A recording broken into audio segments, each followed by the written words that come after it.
Missing all those notifications because Discord refuses to fire up when you boot up your rig? Don't sweat it. In today's video, I'll walk you through fixing this pesky problem. So let's get started without wasting any time. Solution 1. Change Discord settings.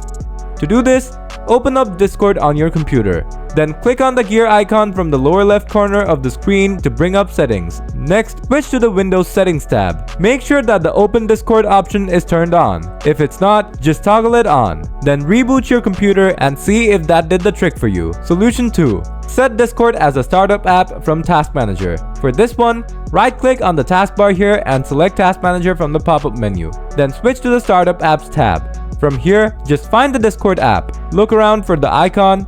It might be hiding under a different name like Update or something. Then right-click on it and select Enable from the context menu. Now reboot your computer and check if that did the trick for you. Solution 3. Use the Startup App folder.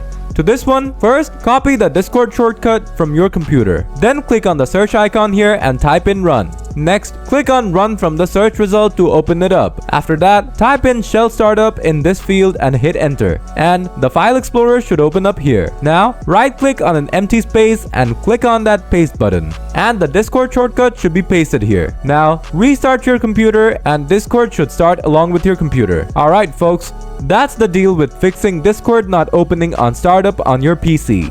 If the video helped you out, smash that like button. Got questions? Drop them in the comments. And I'll get back to you ASAP. Thanks for tuning in.